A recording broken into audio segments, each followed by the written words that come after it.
Well, I haven't followed. Oh, okay.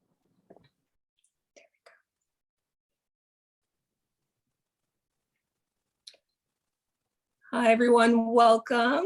We're just going to give it a couple of minutes here to let people get logged in, and then we'll go ahead and get started.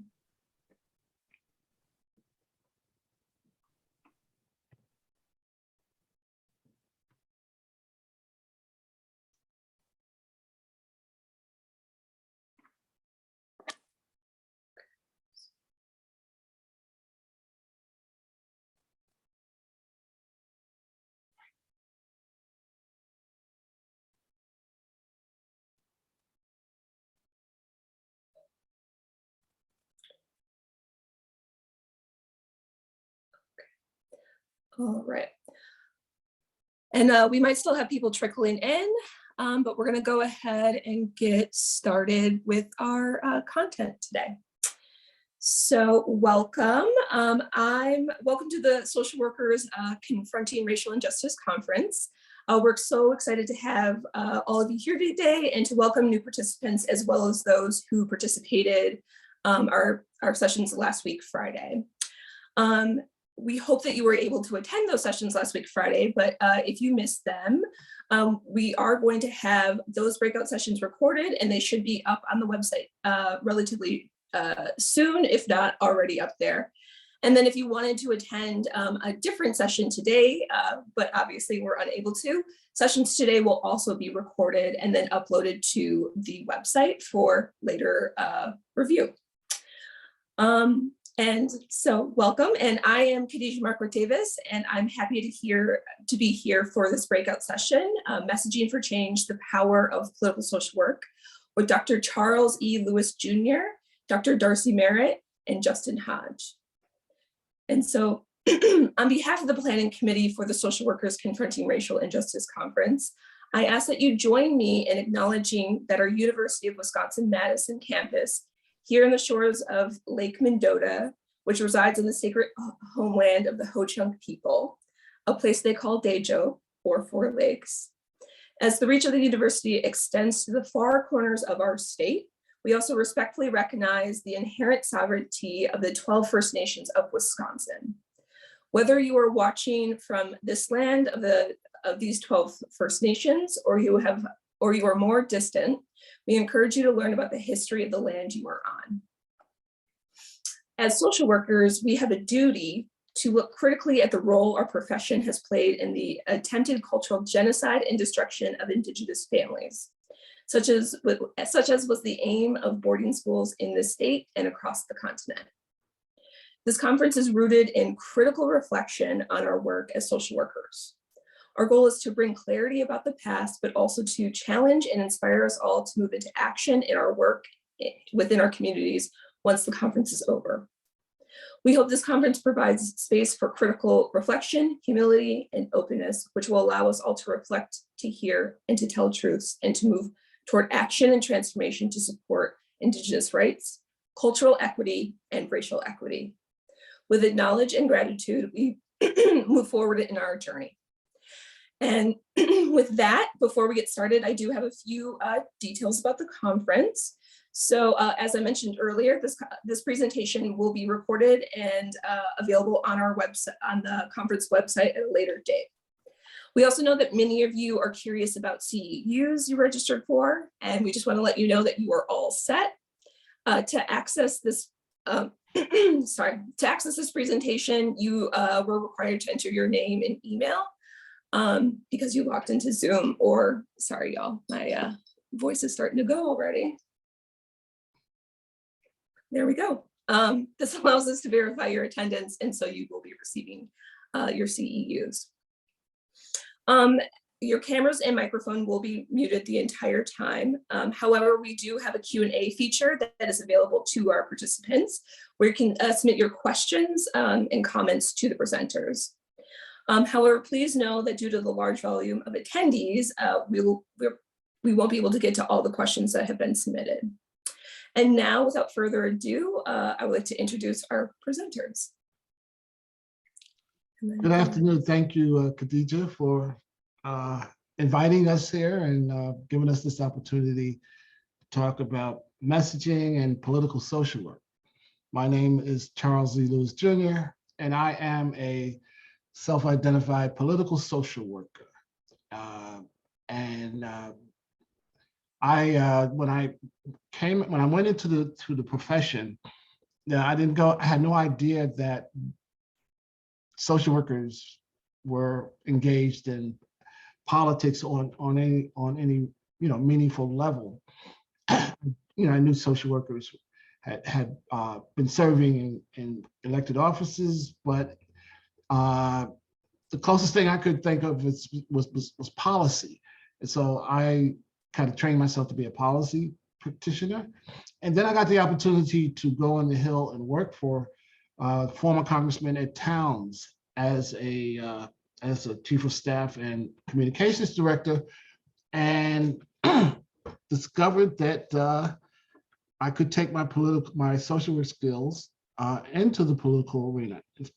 In fact, when I was teaching at Howard University at the time, and then I went to work for Mr. Towns, I thought I was leaving social work and going into politics.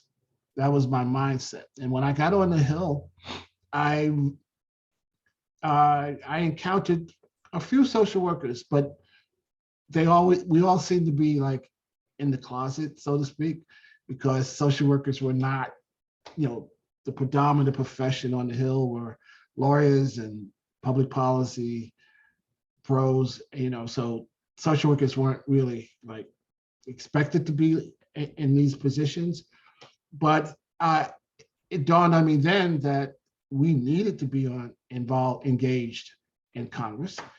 And we were, to a degree, organizations, NASW and CSWE, they were doing work on the Hill, but by and large, it was a place that we really didn't pay much attention to as social workers. And so when Mr. Towns eventually retired, I should say before he retired, I worked with him to create the Congressional Social Work Caucus so that we would have a platform for social workers on the Hill, so we could bring our research and ideas to the Hill on occasion to address some issues that we thought were important. And at the time, there were about 8 social workers in Congress. I think there are about 4 or 5 today. And then we reached out to other offices asking them to join this caucus. And eventually we built up the caucus to about 70 members. And we used that caucus to do briefings on various issues of social work that we thought were important. So when he retired, I wanted to make sure that caucus remained viable. And so we created a nonprofit, the Congressional Research Institute for Social Work and Policy, which is known as CRISP. And we are pursuing political social work full time. And so I am delighted to have 2 colleagues with me who are working with me in this work, and we'll tell you a little bit more about what we're doing as we go along today. And I would like them to tell you, about their involvement in political social work, and I'm going to start with Justin. All right, well, good afternoon, everybody. I'm happy to be here. I'm Justin Hodge. I'm a clinical assistant professor of social work at the University of Michigan. Like Charles, I would identify as a political social worker too. Right now, I'm committing my career to trying to get more social workers engaged in policy and political work, which is much of what I do at the University of Michigan. Right now, what we have done is we've launched a new pathway. Pathways are what we call our majors, and I'm the co-lead for our policy and political social work pathway, which focuses on providing social workers with the tools to engage in policy and political social work. I'm also the program director for our continuing education certificate program in political social work. So if you are looking to get like 25-ish CEUs, check us out. It's Charles also teaches in the program, so it's an asynchronous program, and then with one live Q&A session that you have to do with me before it's over. So check that out if you're looking to brush up more on your political social work skills. Outside of my work at the university, in 2020, I was elected to the Washtenaw County Board of Commissioners. I represent District 5, which if you know geography in Washtenaw County, which you may not, that's most of Ypsilanti Township and all of Augusta Township. And a lot of my work on the board focuses on addressing economic inequality and promoting racial justice. And right now, in particular, focusing on health and addressing the pandemic. My hope is that by being an elected official myself and teaching courses on policy and political social work and serving as a field site for students in our program, that I'll be able to encourage more students to get involved and see themselves as policy and political social workers after they graduate. So far, I think things are going pretty well. I've had 2 former students run for office and win, and that's one of the metrics I'm using to determine whether or not things are going well. In addition to that, I work with Charles and Chris. I'm currently the president of the board there and hope to continue to do that long into the future. And with that, I'll turn it over to Darcey. Hi, good afternoon, everybody. Happy to be here. My name is Darcey Merritt, and I'm an associate professor at NYU Silver School of Social Work. So I normally don't introduce myself as a political social worker because I consider it just part of who I am at my core, who I am.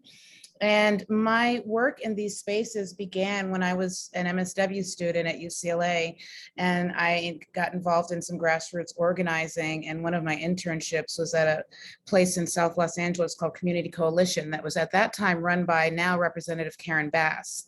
So I developed a relationship with her and maintained it over the years throughout my education. I consider myself a policy head. I teach foundation policy classes at my university and also the advanced policy classes with a focus on child welfare, because my area of research is the child welfare system, the public child welfare system.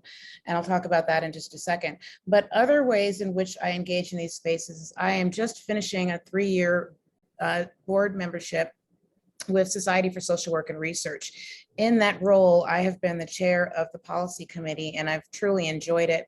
And we have brought to our annual social policy forums folks such as Karen Bass, who I mentioned, Stacey Abrams, and Maxine Waters. So I'm always engaging with folks on the Hill in some way, shape, or form, and I try to encourage my students to do so as well. In the spring, I teach a policy advocacy course that's supposed to be in DC, but the pandemic has kept us out. And in that class, students choose social problems that they care about and figure out ways in which information is not being transferred appropriately, or if there's a lot of disinformation, and they develop apps to re-educate and inform people in a way in which they can then advocate to legislators so that we can have policy change. So going back to my my research at the child welfare system, I particularly study how racial injustice is just permeating throughout the child welfare system and how this impacts the lived experiences of parents. And so that's what I do in my research. I always look at anti-racism throughout the entire course of my research steps. From step 1, I involve impacted parents, because to me, that's a form of inviting a social justice lens into what we're doing. And I think that's pretty much it that I can say. So I wear a policy, political social work hat, just generally speaking, every day, because I think it's critical. Thank you. And before we get into our discussion about the importance of messaging, I want to talk a little bit more about political social work. I want to give credit to Nancy Humphreys, the late Nancy Humphreys, who was she was the dean at UConn, and she was really one of the people who really pushed this idea of political social work, created an institute at UConn, the Nancy A. Humphreys Institute for Political Social Work. And it's, I want to say it's catching on. We're getting a lot of interest in young social workers going into the political arena. We do, next month, we'll be having our Student Advocacy Day, which we do every year in March. March is Social Work Month. And we would bring students to the Hill, and we have had students come from all different states, California, New York, Michigan, and others, to come to the Hill so that they could engage their federal government. because it's our government, and if we do not actively engage the government, then we won't have any influence on what's being said. Not that it's a great institution at present, but still it's the only federal government we have. So political social work is kind of gaining speed. And I wouldn't call it a field of practice. That's what we usually term those areas that are kind of designated by social work for specialization. But I think we're slowly getting there. What do you think, guys? If you look over Justin's shoulder, you'll see a textbook on his shelf saying political social work. So once you get the textbook, you're at least on your way. Any comments on this, Justin? What do you think? Are we really gaining steam here? Well, I think absolutely we're gaining steam, and there are more and more universities or schools of social work across the country that have at least a course or concentration area, or for us, the pathway that focuses on policy and political social work. I'd say if we keep moving at the rate we're going, maybe one day at U of M we'll have just a political social work pathway, and then policy be a separate thing. I think that if we continue at the rate we're going, particularly as we see the issues that we're seeing in our politics and the increased need for social workers to get involved, that interest is going to lead to academia needing to respond. I would agree with that. I think it's critical, especially in the climate that is afoot right now. And I think more and more people are making that link between social work, advocacy, policy, and politics. It can be quite tricky in academic spaces because of nonprofit rules and people needing to mandated to be nonpartisan.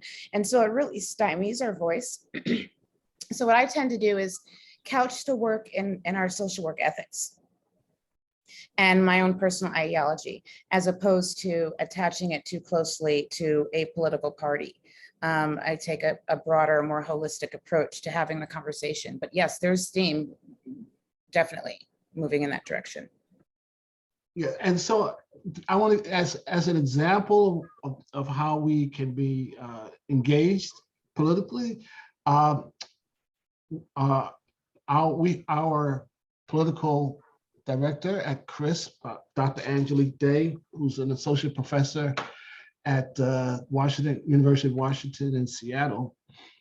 She's spent some time on the Hill as well, and she has been actively engaged in working with current Congressman Bass's office on a bill on kinship care that will be introduced shortly. And so her office has called on us on several occasions to provide information and research for some specific legislation. And this is happening in other areas as well. So it's not necessarily just working on campaigns and getting people elected, even though that's important too, because we need social workers in the political arenas, in the legislatures, in the school boards, so that we bring our principles, our ethics to those conversations. And we're usually, our profession is probably the closest to the ground, I would say. And so we can bring the voices of the people who are affected into those discussions, and even bring those people themselves, make sure that they have a presence in briefings and different events that we do on the Hill and other places. So yes, I think we need to be politically engaged. And sometimes policy is a really critical area of concern, but we all know that if you can have the greatest policy idea, but if you can't get it enacted, sometimes it doesn't get done. And so, well, one of the things that kind of motivated me to be more engaged in this, I was actually invited to speak to a doctoral luncheon, Darcey, at SWR, at the society. And the question that was raised was, does social work research influence legislation in Congress? And I guess you know what the answer to that was, right? I said, this is a very short speech. No. Because normally legislative directors and chiefs of staffs are lawyers or non-social workers. And so they don't rely on our literature for, and to inform a lot of the legislation they're putting together. So we have to be there in order to get that in there. I see Khadija is with us. Do we have a question from the audience? Khadija? Muted. You're muted, Khadija.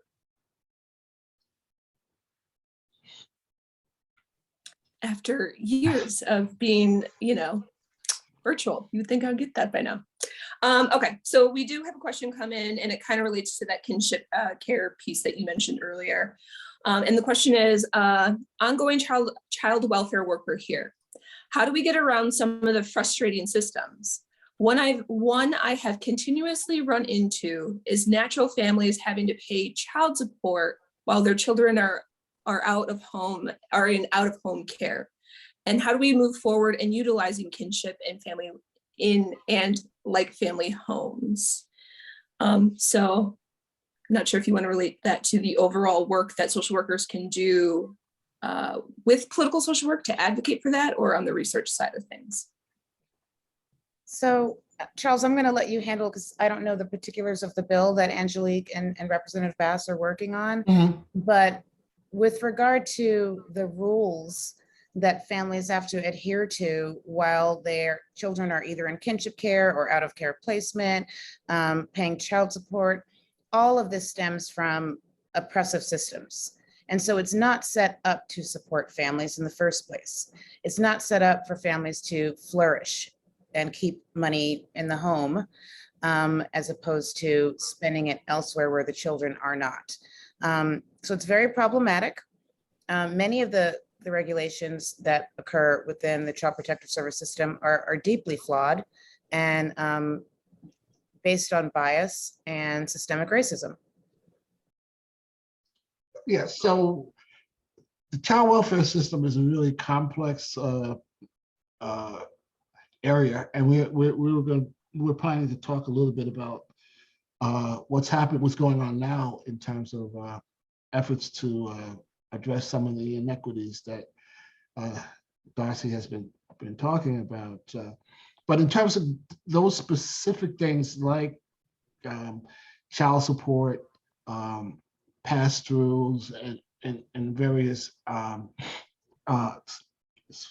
specific policy issues, they can be addressed in legislation, but that has to be, someone has to bring that to the attention of,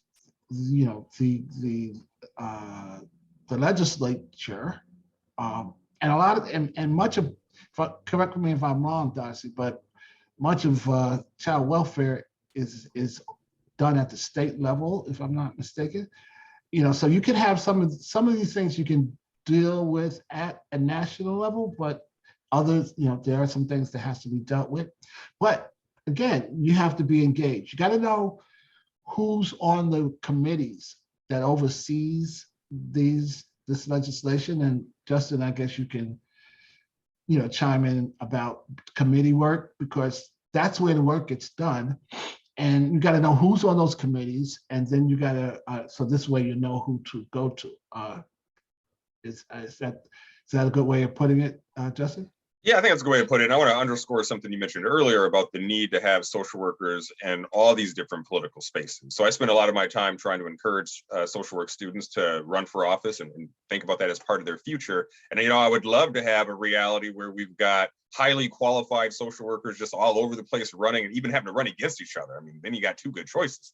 But we also need social workers to think about being staffers and engaging in all the other pieces of it. So just as it's very important to have social workers that are willing to run for office, I also recognize that it's not for everybody. Some days, I don't know if it's for me, it's rough sometimes, but there is a place for all social workers to be involved in politics and in the policy work more general. So we do need to encourage our students to be doing that, and professional social workers to maybe make a shift or commit some of their time to doing that. And to Charles's point about work happening at the committee level, absolutely, and that's the way all the way into local levels of government as well. People understand typically the congressional system, which is replicated in many states, and the state legislature system, and people are assigned to committees. As a county commissioner, I sit on a bunch of different committees too. The difference is that instead of the committees being made up of a bunch of different, like all the county commissioners, it's a couple of county commissioners, and then there are residents that are experts in whatever area it is to then advise the county or those elected officials. And that's something that all of you that are watching this should consider working to get appointed to some of those boards and commissions. It's one way for you to be involved in policy and political work and be in that work that's happening behind the scenes. So absolutely, things go to committee and you got to figure out how do you engage there. Did you? In the same vein, we just had a question come in. How do you recommend getting involved or finding the connections to become a staffer? Either working, for a legislator, or just throughout the whole political system? Well, one thing that we promote and encourage is to have more social workers do field placements in legislative settings. Having a field placement on the Hill obviously it's a very desirable place to be, because if you learn that system, it's a very valuable knowledge to have, and it's marketable. If you spend time on the Hill, that's going to really boost your resume, but you don't have to be on the Hill. All those Congress people have district offices. Some of them have 2 or 3 district offices, so you could do field placements in the district offices, and it doesn't have to be, Chris focuses on the Hill and on Congress, but like Justin says, you can do field placements and other state legislatures, city councils, and then you can do field placements in government agencies at all levels. So there's always a place to get to kind of get started. Those internships really are very valuable in terms of learning about the systems that you're interested in. So I would encourage you to let the field office know that, I'll ask them about the possibilities of getting a field placement in a legislative setting. Would you agree, guys? Yeah, absolutely. Oh, sorry, go ahead, Darcey. Sorry, in addition to that, like getting involved as a staffer, an assignment that I always give my students is I teach them how to do a mini policy analysis. They are also required to do an op-ed, but with the mini policy analysis, they're required to send it to their legislator, their local legislator, in some sort of advocacy form. But nothing they do in my class does not get sent out where it will have an impact on legislative changes. And I think that's really important to get folks used to engaging with legislators, and particularly if they're from places that really are lacking a certain level of advocacy on topics. I'd also say, I spent a lot of time talking about field sites and trying to create more of those in Michigan. And Michigan has a kind of unique challenge in that we have a macro social work license. So we're lacking in some spaces because there are a lot of social workers that are doing macro work or in these settings where we would want social workers, but nobody knows they're a social worker because they don't have the macro license. So if you're watching this from Michigan, I encourage you to get that license, or if you're in a state that requires that. But I also say to take a look at different fellowships you can participate in. I want to particularly highlight the Presidential Management Fellowship, which is a great way to get into working at the federal government level. It's not necessarily, it's not political, it's a civil service position, but it gets you in DC and it makes it easier for you to make some of those connections to make that jump. And then the other thing I would say about it is, if you're watching this and you're like finishing your MSW program or maybe you've already finished it and you didn't do much policy or politics before then, it's never too late. Like my background is in clinical social work. I was a practicing clinical social worker, child and family therapist for a number of years before I made this shift into academia and politics. So it's never too late to make that change. Yes, in fact, I did my MSW at Clark Atlanta University in clinical counseling. And I was actually hired by my field placement when I graduated. But by that time, I had already been bitten by the policy bug, and I had asked one of my professors, "Do social workers do policy?" You know, because it was never on my agenda. I thought if I'm going to be a social worker, I had to be a clinical social worker, and I had to be licensed in order, to have a career. And then, but I discovered that no, you don't have to. You can. There's an unlimited of opportunities to use your social work degree. And so, like Justin said, I shifted my focus, and now I am a full-fledged political social worker. Khadija? Yeah. So we just had some more questions come in along the lines of like either education people can get in terms of becoming a political social worker. And so one comment we have is, while I'm aware that more education can almost never be a downfall, would you advise that someone interested in political social work / policy and systems change get a JD to go along with their MSW? If so, why?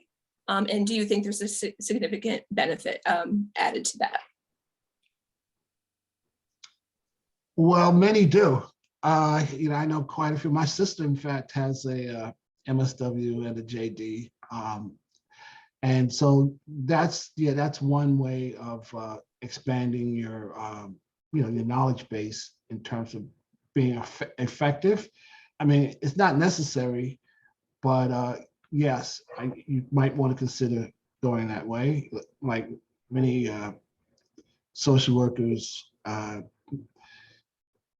also do public health as a degree to expand their knowledge in terms of providing those services. So I would say that is one way. I don't think I knew that, Charles. We got to get your sister running for judge. Great idea. I agree, Charles. There are many MSW/JD combined programs at universities across the country. And so I think there's a lot of utility, particularly so that social workers can learn the legal language and vice versa. I think that's really critical, especially when you're in settings where disenfranchised populations are touching the carceral system or the justice system. It's very helpful in those cases. We're about to have our first disagreement at the panel. So I'm going to say no. And I get this question a lot from students about, do I need to go and get an additional degree? And I would say you should. Higher education is very expensive. It's a crisis.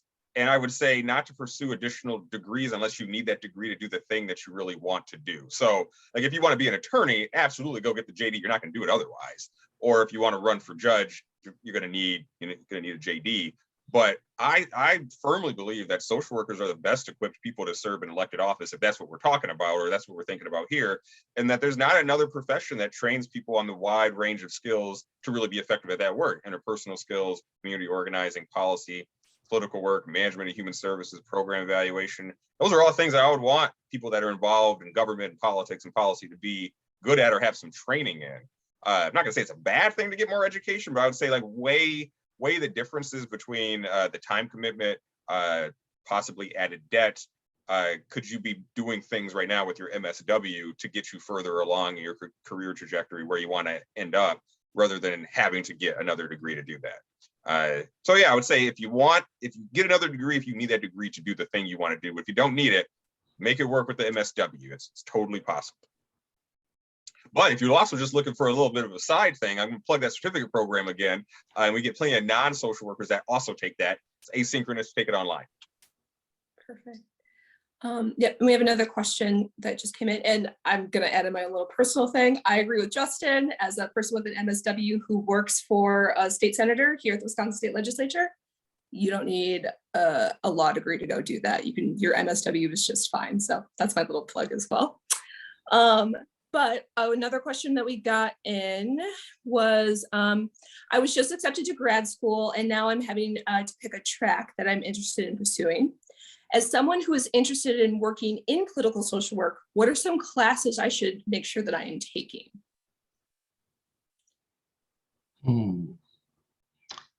I didn't start as a clinical, I didn't take the clinical track. I've always been on the macro track forever.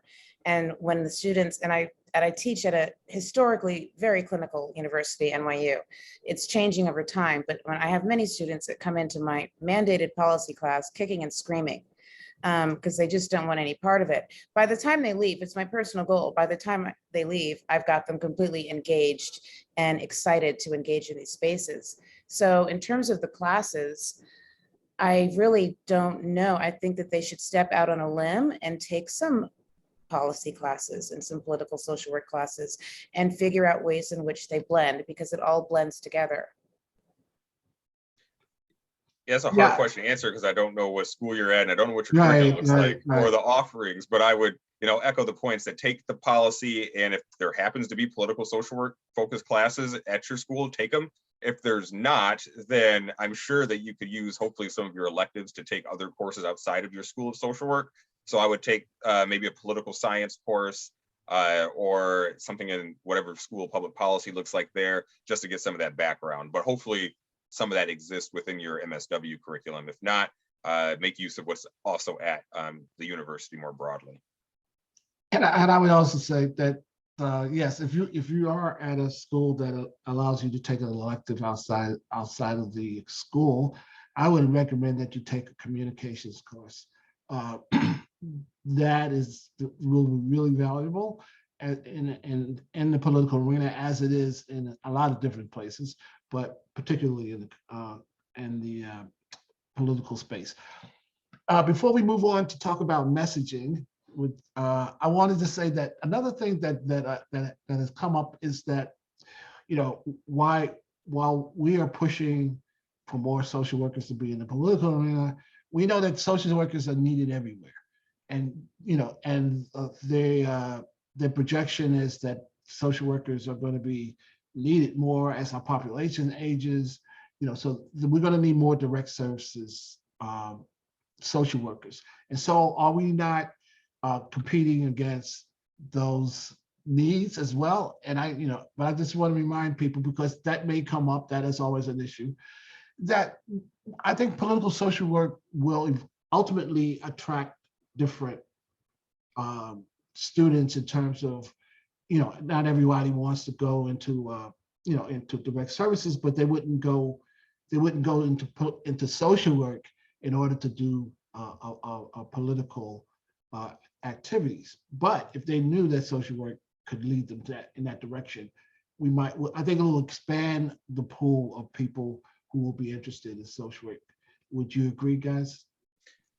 I'd agree, Charles. Before we pivot to messaging, I want to just add something to my previous answer, because some viewers might have heard what I said and said, didn't this guy just say to get an MSW and be good? Then he advocates for me to take a class outside the School of Social Work. I tell my social work students to do that too, because so much of the work that you're going to be doing in a policy and political space is with people from other professions. So you want to get some sort of experience, understanding, working in an interdisciplinary setting. So that's not contradicting myself when I say that. I'd also underscore what Charles says about messaging and taking a communications class. That's very, very valuable. So much of what you're going to end up having to do, no matter what you're doing politically, focuses on messaging. That's why that's the topic of our show here. And then the third and final thing I'm going to say before we get back to Charles is that seek out opportunities, experiential opportunities. So volunteer on a campaign. It's about to be campaign season. So even if you don't have access to classes that you think are hitting or going to get you that experience you want, go out and just get some hands-on experience doing it. Maybe you can work it out to be an independent study so you can get credit for it. But there's no better experience than volunteering on a campaign to get you started on this trajectory. That's what I got. All right, so we're going to talk a bit about messaging, because I believe it is a really critical piece to doing political social work or just doing advocacy, generally, that the message matters. Would you agree, guys, that the message matters what we're putting out there has a lot, can make a difference, or it could have no effect if it's not the right message. So as I've been in communications all my life. I actually didn't get into social work until rather late in life. I won't tell you my entire story, but I'm writing a book and you can read it later.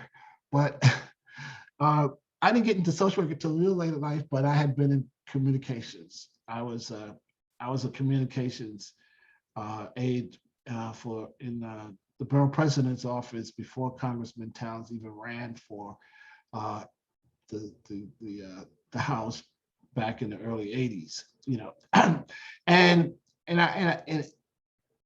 I am a student of communications and messaging, and I actually taught messaging in the DSW program at the University of Southern California for a while. So I know the importance of messaging, and I don't think we really pay enough attention to some of the messages that are being bandied out here, and we don't understand the importance of messaging. But messaging is critical, particularly to social movements, because at the end of the day, it's your ability to garner what I call a critical mass of support, and that varies.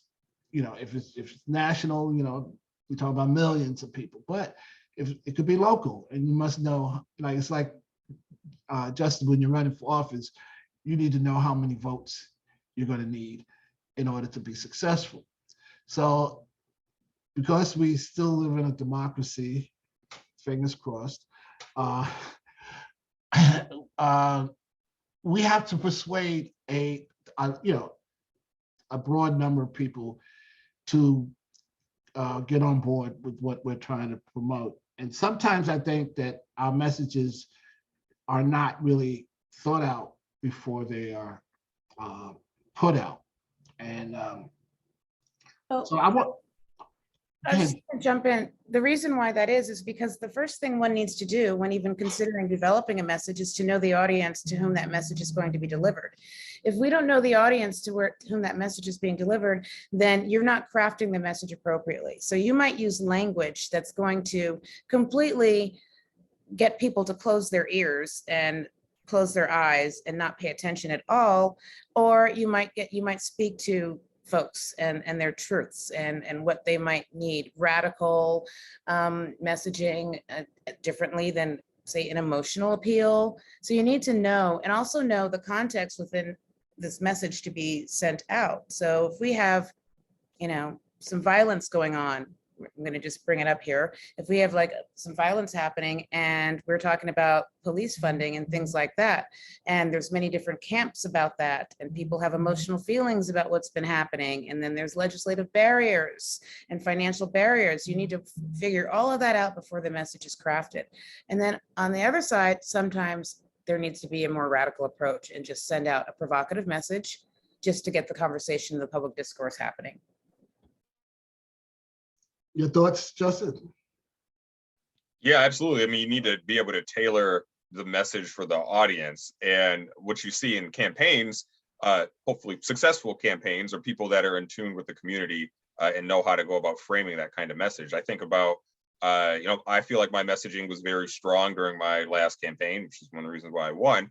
And a lot of that had to do was I knew what issues the community is facing, talked to a lot of constituents, and that's what I tailored my focus to. And I kept it broad in a way where the issues that I talked about resonated with a lot of people. I focused on talking about health, wealth, and safety issues. One reason being that we see a lot of gun violence in my district, so people are concerned about safety. We see a lot of economic and health disparities in my district, so those really fit. And once you can connect with the audience in that way, they're much more likely to hear and listen to more of the specifics behind whatever your message is. So let's talk about a particular message. All right. One of the things when I'm teaching messaging or talking about messaging, or even policy, I like to say policy doesn't get made by slogans.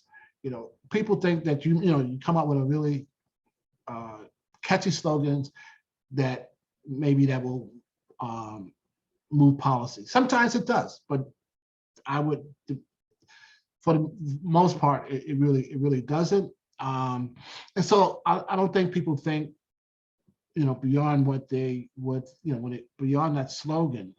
And the one I want to talk about today, one of the ones, is this what the slogan, defund the police.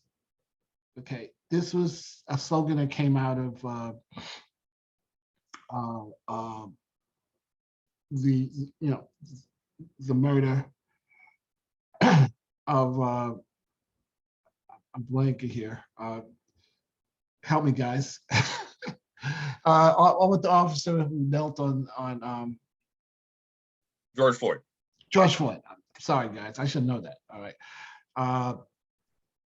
So there was a lot of, there were demonstrations and the crowds were in the street, and I guess someone came up with this the slogan, defund the police. All right.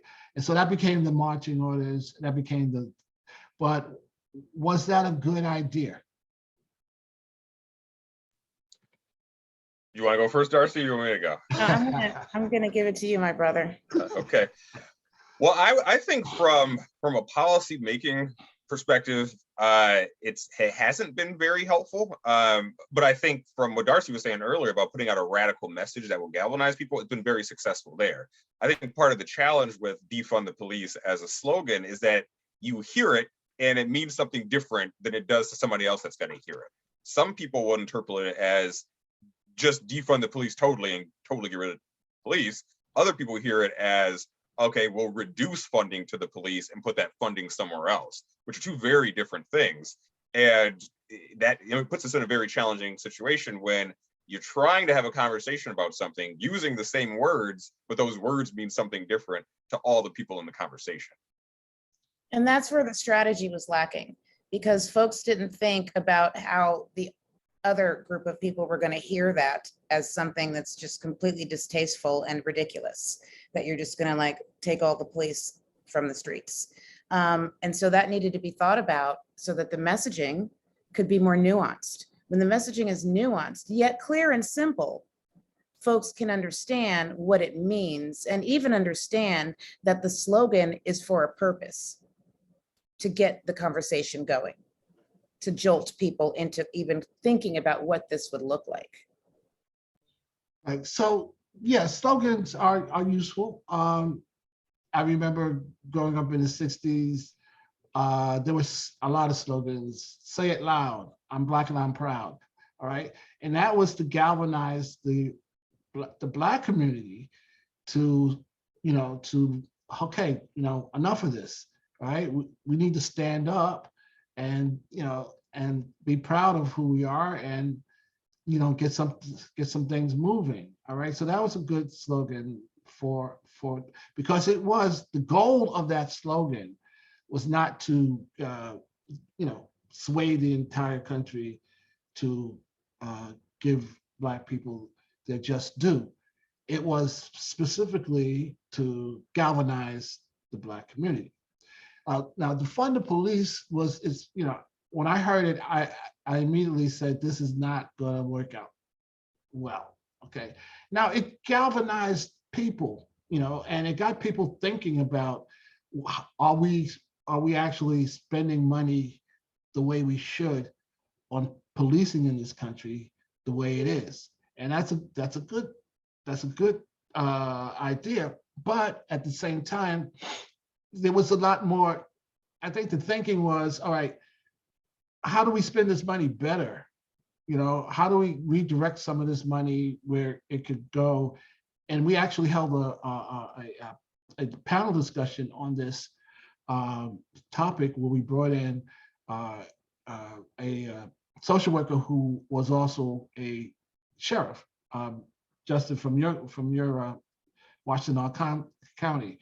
And we talked about whether or not social workers could actually, participate in public safety and, pick up some of the cases that the police were not,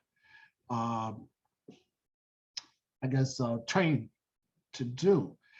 But at the same time, it not only caused problems for the other side in terms of how they react to it. Even Mayor Lightfoot in Chicago, pushed back on it because she was saying, no, we don't need to fund the police. And if you listen to the president yesterday, right, he intentionally used that phrase because it has caused Democrats a lot of problems.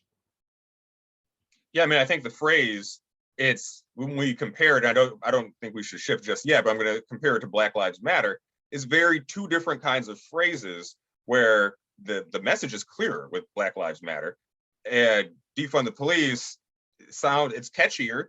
It's catchier than saying reduce funding to police services and increase funding to social service. Like that, that's not going to catch on. So at the cost of, I think, a clearer message, they came up with a catchier message, which, as you said, it's cost Democrats significantly, because once you get into the situation where you have to explain, you're not really winning the battle, right? You're not winning the messaging battle if you have to explain your messaging.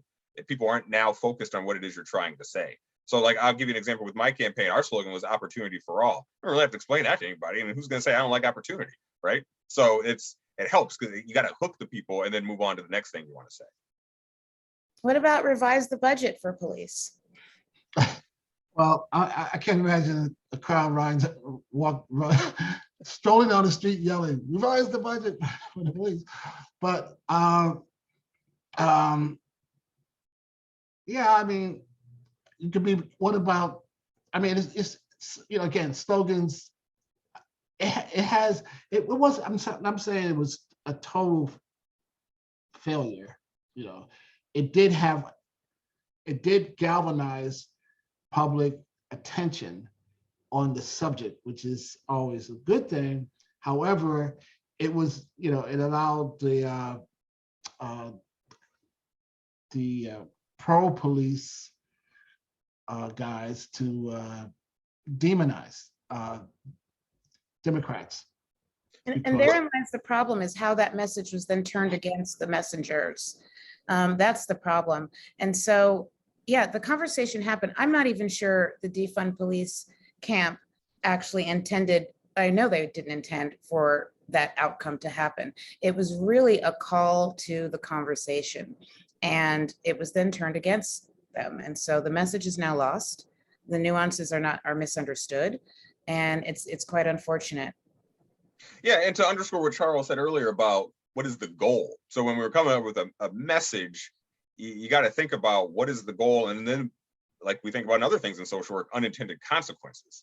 So it doesn't seem like the defund the police, the goal was as a rallying call and got people engaged in the conversation. I don't think the goal was ever through the slogan, let's have some serious conversations about policy change, because I mean, those two things don't necessarily fit together. I think there could have been, that was the hope to follow up later, but then the message got turned against the messenger, like Darcey says. Yeah, and I think that when you're advocating, sometimes you want to be radical, in terms of your view or your message, because that's going to get attention. But at the end of the day, you have to think about, well, where how is this going to get me to where I want to go? Because where we want to go is reforming the police, right? Not defunding the police, but reforming the police doesn't have the bite that a defund the police does. And before we get to Black Lives Matter, and I'm telling the audience, we had, the three of us had a pretty heated discussion about this as we prep for today. And I want to shift focus to what's going on in our social work profession in terms of child welfare. We mentioned this earlier, because there's the upend movement, or those whose slogan is pretty much abolish child welfare. And and we also did a panel discussion on that too, whether child welfare should be abolished. And so it's something that's happening, and I'm not here to condemn anybody, for what they're promoting. We're here talking about messaging. Is that going to be effective in terms of what we want to see happen?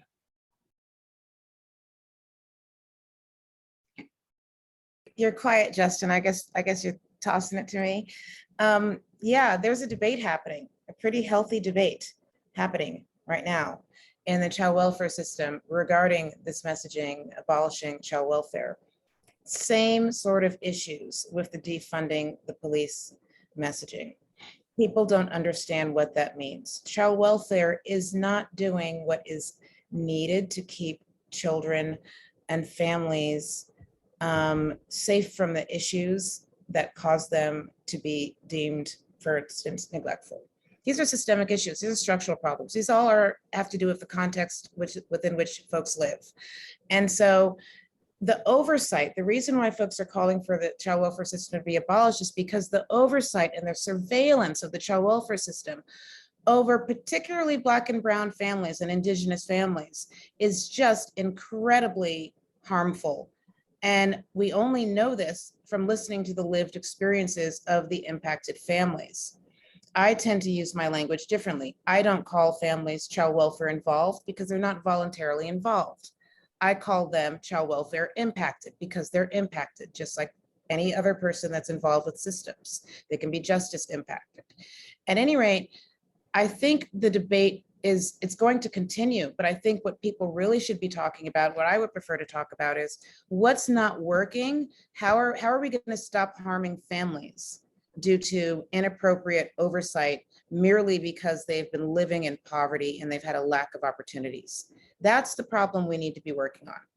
Now, I don't know if it's a baby child welfare system, if it's a bunch of different other little systems. I don't really know what it looks like. If I did, then I probably wouldn't be sitting in the square with y'all right now. But something has to change, that I'm clear on. And I'm just not ready. I'm not willing personally to spend a great deal of time debating whether or not the term abolish is appropriate or not. I would rather figure out what to do. And so I think that's the key thing that keeps this similar to the issue of defund the police, in that when you use that kind of language like abolish this or defund this, the question is always going to come up, well, and then what, right? So Charles mentioned earlier, we have an incredibly progressive sheriff, one that partners closely with our community mental health system and provides all kinds of social services that you wouldn't expect a sheriff's office to provide. And so when we think about, okay, well, if we were just hypothetically going to defund the police or that particular police agency, well, then what for all those services? And conversations that I've had with people involved in policing are that, hey, yeah, we don't want to have to be responsible for responding to mental health crises or you name the issue, but the structure that would do it instead is not in place. So if you defund this thing that's trying to respond to an issue, and then the alternative doesn't exist, you can't even direct the funding to that thing. Like the answer can't be get rid of this, and then we'll figure out the solution later. It needs to be transition from this to this. And we got to come up with what the thing we transition into is. So an interesting part of Darcey's response was we have to fix it, right? And I was in conversations with some people, and they said one of the problems with social workers, they only want to fix things, And it's so for me, my orientation it comes from that quote that's often attributed to Robert Kennedy, but it's a quote by George Bernard Shaw. Some people see things as they are and ask why. I see things as they should be and ask why not. Okay, so I think our attention often is so, maybe the child welfare system as it is now needs to be abolished, but the idea is that's not enough, right? That the idea is, what would a good child welfare system look like? Anti-racist is possible. Okay, that's a start. But I'm just saying, if you were to build, it's like, education, right? If, if you're trying to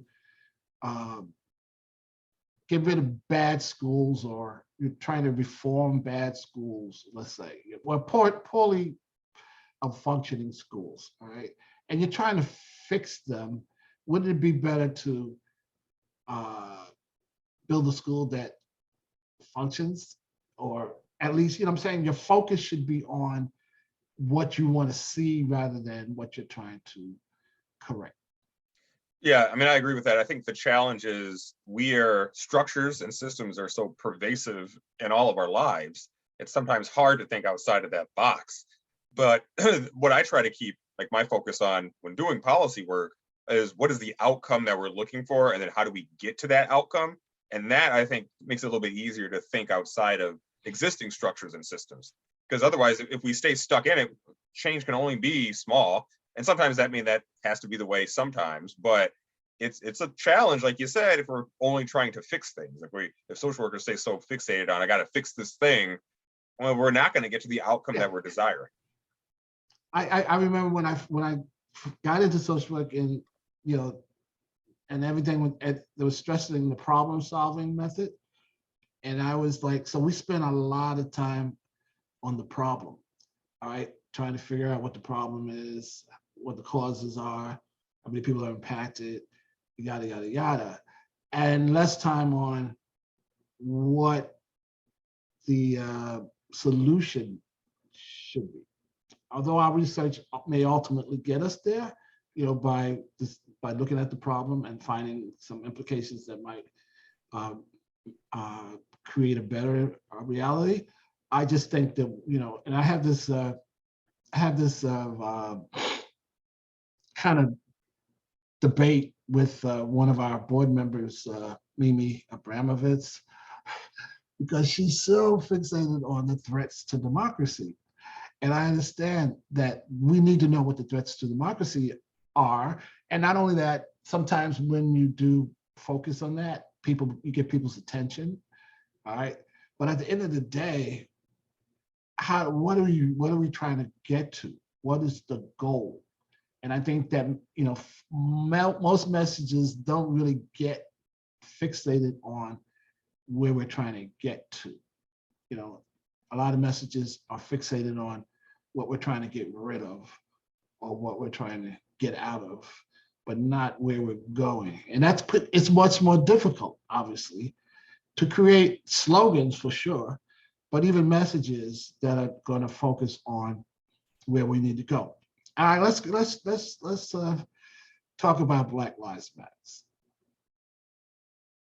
Okay, I'll start the ball rolling, because I remember when Black Lives Matter came on the scene, right? I said, my mind began to think about what's going to be the reaction and who's going to react to it differently, all right? And at one point, I thought, maybe instead of coming out with Black Lives Matter, someone should have come up with All Lives Matters. And I got a lot of pushback on that, buddy. Yeah, that's just not cool, Charles, for a whole host of reasons. So if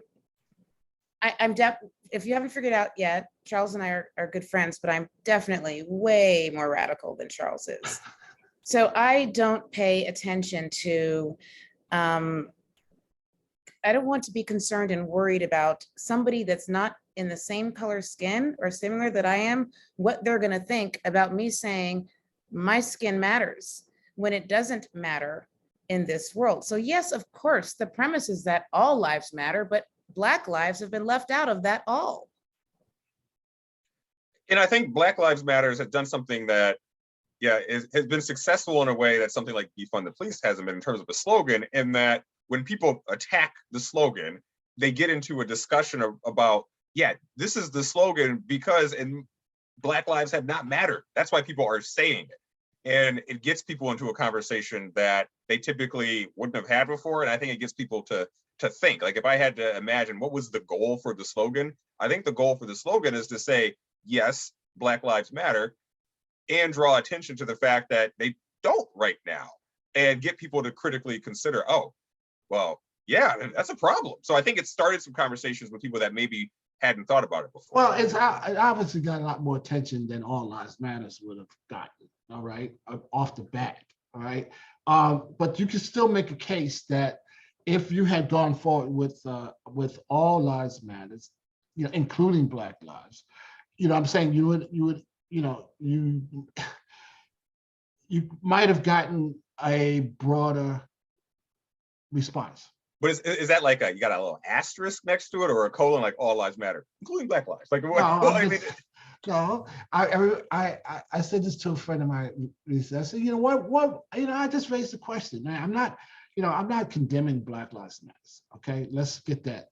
it's very clear. Yeah, you're not. Lay out. Make You're sure not that's condemning. clear. Yeah. Okay, I'm not even saying it's a mistake. I'm just saying, what if? Okay, you know, you can do that. You know, what if? You know, it occurred to me, what if? Would that have broadened the support for whatever they were trying to do? Because you know, it wasn't just a slogan, right? It was supposed to bring about change, in my mind. Yeah, okay, but you know, let's not use master's tools, and let's not lie down anymore. Let's just not do that. I don't think it would have worked. So what if we went with All Lives Matter with, as Justin just said, maybe an asterisk? That would have been unacceptable for me and a lot of people. No asterisk. No, no asterisk. No, I'm just saying. So Charles, there's the counter messaging that always occurs, right? Like we just talked about, the counter messaging to defund the police has been successful.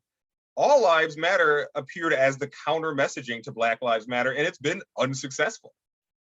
Well, yeah, because I'm saying, because the people who were promoting that was using it as a cudgel rather than actually, you know, promoting it. They were using it to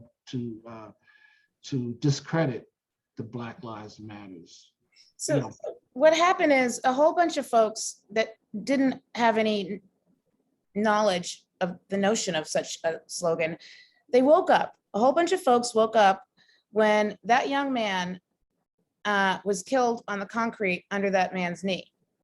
Folks woke up. And so that's a sea change. That's a ride that has been, people are riding it still right now. And that's why the conversation continues to move forward. And I think that's why the All Lives Matter camp had. Okay. Well, I just wanted to, you know. What happened, Charles? Look what you did. We were going to be even. Well, you know, you lost me at the JD conversation, so I already started slipping there. But so I think part of this comes down to too, and Darcey, you've said this earlier about like the strength of the messaging and being radical with it, is how hard or can you swing with it? Like defund the police was a hard swing, but it didn't land. And given the time and what was happening culturally in the country, Black Lives Matter was a hard swing and it landed. Mm-hmm. It landed because of what I just said, because people looked at the television and were mortified. Their humanity could not be ignored. Okay, so do you credit that for any change? Was it because of Black Lives Matters that the police officer was convicted, or would he have been convicted anyway? No, he wouldn't have been convicted. Okay. All right, I'm gonna leave it there because we're kind of running out of time. Yes, to the. Sorry, there's a question about radical activism, which I think would kind of insert nicely with this conversation. And so let me just find it. The question is, how can we move past this disagreement and actually do radical activism within our community? I just see that there's temporary activism that happens in waves. And I'm just frustrated with the whole collective change process within, you know, organizational structures and stuff. So basically, yeah, how can we be radical within our messaging, move past these, you know, disagreements within that, so that people don't burn out and are actually in it for the fight, or the long haul, I should say. Hit it, Darcey. Katie. Oh, I was just going to say that by design, the whole goal is for folks doing this work to burn out. That's the whole goal. So the first thing that people need to exercise is radical self-care. And once you can do radical self-care, then you can pace yourself in doing the work, because this is a lifetime of work. We have to continue to move forward. And within organizational structure, it's even harder, and different strategies need to be put in place. So I think radical self-care helps the movement continue to move so that people don't burn out, which is by design. And then we find a next shiny thing to be concerned about, and we move on to that shiny thing, or we decide, I just can't make it in the way the system is set up. So I'm just going to fall in line, keep my head down, and, you know, volunteer when I have the energy to volunteer. Yeah. Well, so, you know, as I'm speaking as from this perspective as a policymaker and being part of the system, I would love for radical activists to, you know, keep the goal in mind, and then work with like people like me that are trying to do some of that work. And then have that kind of inside-outside system partnership that's going to work towards whatever the policy goal is. Sometimes, and I mean, we see a lot of activism too at the local government level. I don't know if we're going to get to it today, but I see a lot of dis and misinformation at the local government level too. And that kind of partnership, unless absent a civil war where everything gets burned down and we start from nothing, we're going to have to interact with systems to some degree. So figuring out who are those trusted allies inside and outside the system that can work together towards shared policy goals, I think is essential. Also, I think that MSW students in particular, maybe all students, when I was in grad school, I was required to take a community organizing class, which covered a lot of these political advocacy tactics and strategies. And many of our students these days are not being trained in such a way. So I think that's a problem as well. But I completely agree with you, Justin. We still have to, the systems exist. So we have to do the radical activism within systems some way. See, and I think what I'm trying to advocate for here is that, you know, first you got to get people to pay attention, all right, and that usually requires some kind of radical. But at the end of the day, you got to keep them. There was the using the old civil rights slogan, I guess you could call it, is you got to keep your eye on the prize. All right, so you got to have something that they can believe in, that's going to happen, and not just saying, you know, we're against this, we're against this, we're against this. But can we have to somehow articulate? I think the failure of, I won't say progressives, so to speak, but at least, but certainly the Democratic Party, has been the failure to articulate a vision that galvanizes the country to want to move in that direction. All right. And, you know, in terms of messaging, I think they really have, you know, and I'm now beating up on the Democratic Party, because one of the things that really upset me during the run up to the 2016 campaign, right, if you recall, was that I heard very little messaging about the Supreme Court. Okay. And if you had to be blind not to see that this was coming. And maybe we were so convinced that Donald Trump could never be elected president and that Hillary Clinton was the next occupant of the White House, that we really didn't pay, you know, it really didn't matter until now. When it matters, there's nothing you can do about it. And so we had thousands of people who didn't vote, and thousands of people who voted for Jill Stein. All right. I have a little PTSD, Charles, still from that. Honest to God, that was shameless negligence on the part of the Democrats to not push that, knowing the makeup of the Supreme Court. And I don't know when I'll get over it, but I completely concur. It was the first thing I thought about when I heard that his guy had won. I said, oh, well. Well, and the other thing too is the messaging failures continue, right? Like, so Biden has done a tremendous job of getting a diverse cast of people appointed to federal judges, but they're not talking about that at all. Like, we're talking about getting public defenders, and just like you're not your typical judge have been appointed, but where's the messaging about that? No one's talking about it. And, just also from the messaging perspective, the Democratic Party wants to, paint itself as the party of the working class person. And that, well, if we just make the voters understand that, then they'll vote. Well, no, that's condescending, and it's not accurate in many ways. I mean, people vote for all kinds of different reasons. And I think that's largely, being ignored at the national level, which then in some ways trickles down and creates problems for other people at like state level and on down. This also speaks to our poor educational system, because folks don't even know the impact, the importance of having federal judges appointed and the pathway to the Supreme Court. People don't even understand the process. Mm. So, I mean, this is the choir we're speaking to, Yeah. but the vast majority don't know how critical these appointments are for everything. Well, part of that's by design, of course, right? I guess Yes. Mhm. K-12 education being what it is, and the lack of civics education, it's by design. And it's embarrassing. Yeah. Well, this being Black History Month, I'm going to say my must read, if I had to give someone a must read for this month, I would say you need to read W.E.B. Du Bois' Black Reconstruction in America, because it will explain a lot of what we're dealing with today, and it kind of gives you the unvarnished look at what happened, what really happened, because there have been a lot of the history has been rewritten, and that's why they don't want to talk about race in school, because if you told the true story, it's really horrifying. But I would recommend that we all, kind of, it's a long read, but it's educational. So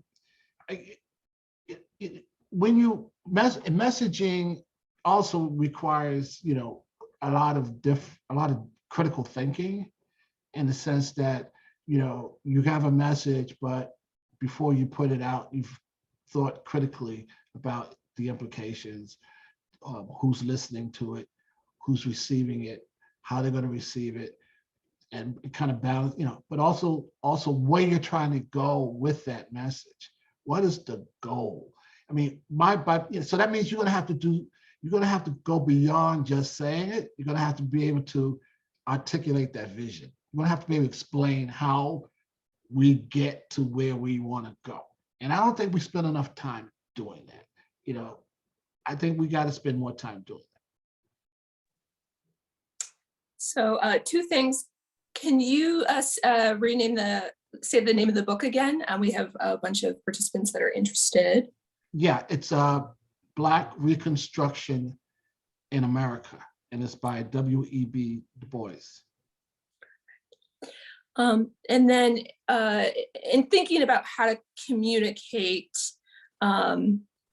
your values and all those sort of things as a social worker, is there a way to communicate at the legislative level why our initiative / advocacy deserves funding, tracking, and allowance for progress for an extended period? So essentially, what messages should you be bringing to policymakers, and what is an effective way of communicating with them? Okay, I'll just take a short stab at it, and then you guys can pick up. Well, there are, the policies that we're promoting with our values and our ethics, there are benefits from those policies, all right? There are, the people, not just the people stop suffering, which is a good thing always, but when they stop suffering and they become productive, there are economic benefits to the country, to the cities, to the communities. So I think, but we don't ever get to that part, do we? No, we don't, because that's a flaw in the research to dissemination to legislators' part. But I just want to point out that, and I just saw in the Q&A something that somebody wrote about our discussion with regard to encouraging social workers to run for office. This is what happened with Sinema, right? What do we say about Sinema? So Sinema's a social worker. We just assume that her message would be aligned with our code of ethics. Turns out it's not. Now, Charles, you're more steeped in the hill than I am. So is there a shift whereby the legislative system then hinders people who come in with a certain message and then that message changes? Like, what happened? Well, I could talk about cinema all day, and I'm glad somebody brought it up, because I almost talk about Kirsten Sinema every day. But I think she's not the best example of that, Darcey, in that it seems like her values, or how she expresses her values, have changed over her time in politics. Like the Kirsten Sinema of a decade ago is not the Kirsten Sinema of today. Yeah, and I would say that the one reason why a lot of social workers do not go into politics, because of its corrupting influence. Politics can corrupt. Money in politics can corrupt. So I don't know all the particulars about Senator Sinema's decision-making, okay? But it certainly does not represent the values and principles that we hold as social workers, all right? And in my mind, if there was a way, we should excommunicate her. But Absolutely. she has her degree, so I imagine she can always, hold that up. But certainly, a lot of from what I've been reading, she's kowtowing to big donors, but I don't know specifically if that, that's the case. But I can't otherwise explain why she's making the decisions she's making. It's still unacceptable, but also we are not a homogenous group. Right. And sometimes we forget that. Yeah, it's always going to be a bad apple in any group. Well, I mean, or many more than one apple. And Sure. that's concerning to me, because we do have a code of ethics that we cannot get around. Yeah. But what's the penalty for not, It's apparently not a penalty, because look, Right. There's no penalty unless you're a clinical social worker. I mean, where Right. it would matter if your license got taken away. But for Right. Kirsten Sinema, I mean, the penalty is it makes it a lot harder for me to encourage social workers to run for office when one of the few we have in Congress is behaving in this way. absolutely. Yeah, but I want to say that it shouldn't. I mean, we shouldn't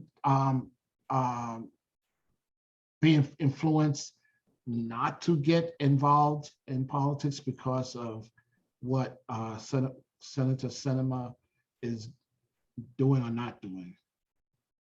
There's going to always, I mean, in any human enterprise, there's going to be, defects and flaws. Yeah. Yeah. Mm-hmm.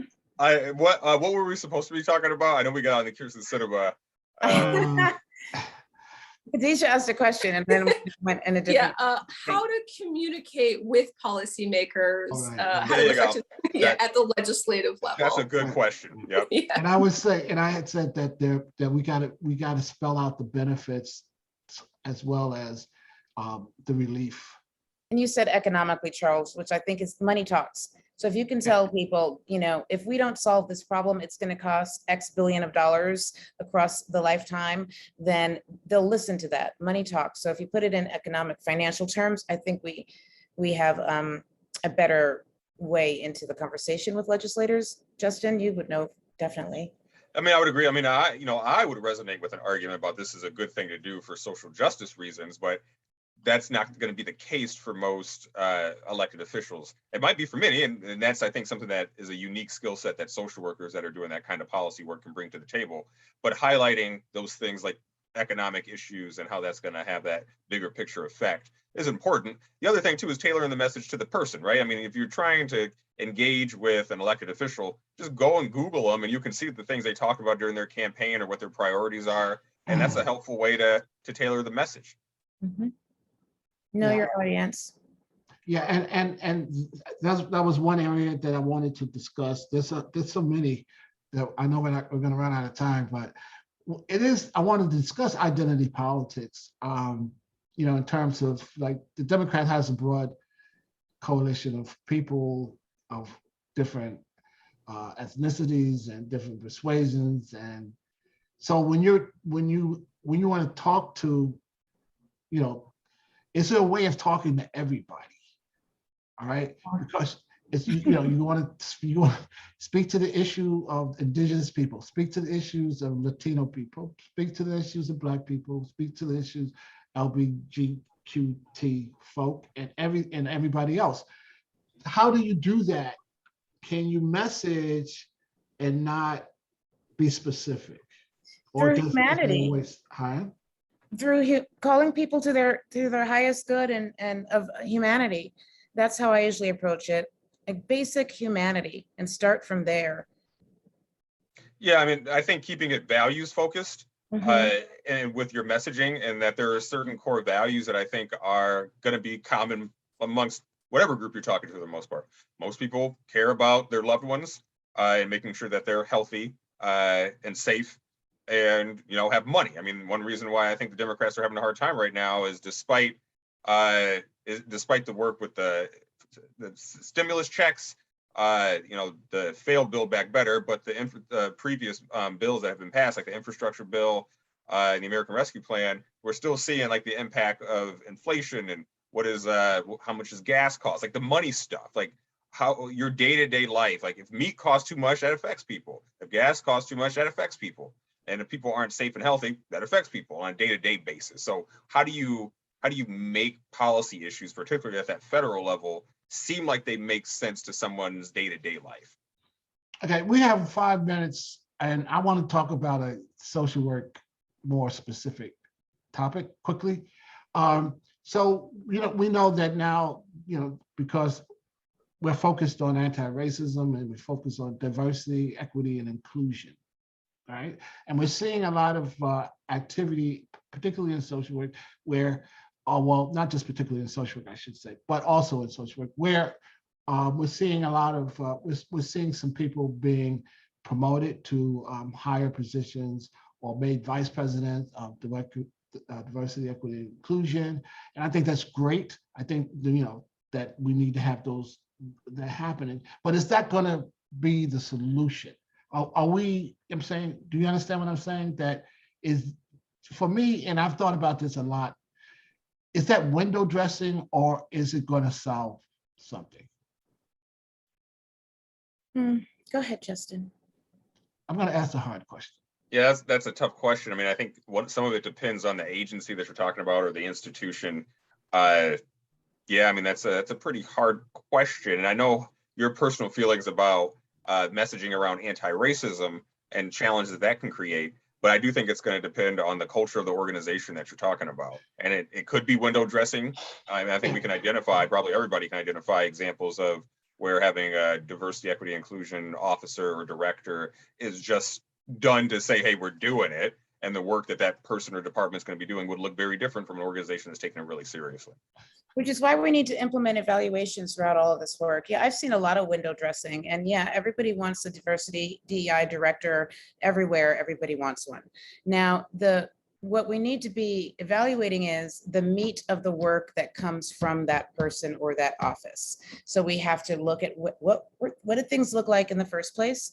Let's choose some benchmarks and see what progress we're making, what works and what didn't work. Let's revisit this, let's change this. But fundamentally, the culture needs to include consensus on a motivation to engage in this work, to develop whatever the output is as part of the identity of that organization or that unit. It needs to be part of that identity. But there needs to be consensus around that. And then one needs to do an evaluation. Well, who among us are making the decisions that might or might not agree with this as a mission forward? And there's the barriers that we have to break down. Right. Because one of the things I say, if we want to move towards equity, what is the goal? What does that mean? I'm saying we need to define some of the things that we're trying to achieve. And I wish we had more time, but I think we're about to run out of time. But thank you, Darcey and Justin. Thank you, Charles and Justin. Yeah, thank you both. And for the people that put stuff in the Q&A that didn't get your questions answered, feel free to reach out to us. Yeah. Happy to respond via email and answer those questions that we didn't get to. Absolutely. Perfect. Yeah. Thank you so much for that. Yeah, so thank you again so much for coming here to talk about this amazing subject and for providing so much insight around it. Yeah, I'm so sad that we weren't able to get to all the questions today, just because there was some really great ones in the chat. And then thank you to everyone that also attended today's breakout session. We really appreciate you being a part of this event. Please fill out the evaluation form that's in the chat. It should be at the upper part of the chat at the top. That helps us know how we're doing and what type of content we can bring to you next year. And then in terms of CEUs, you can watch out for an email that will be coming later today. For the evaluation, an email will also be sent with the evaluation link in an email. And then for CEUs, for those who requested them, when you, while registering, you'll receive that in the mail. And then finally, at 2 p.m., we are going to have our closing session of the conference, a conversation between Oceana Sawyer and Ollie Muldrow. And we hope that you can make that session. That'll be streamed live on YouTube, and the link for that should also be in the chat. But yeah, once again, thank you so much to our presenters for joining us. Really appreciated the conversation, and I hope more people become interested in becoming political social workers or learning more about it. So. I want to just close with my favorite slogan is, I don't want nobody to give me nothing. Open up the door and I'll get it myself. Ah, I love it. James Brown. I love it. I love it, Charles. All right. Well, awesome. Thank you all, and have an awesome rest of your day. Bye.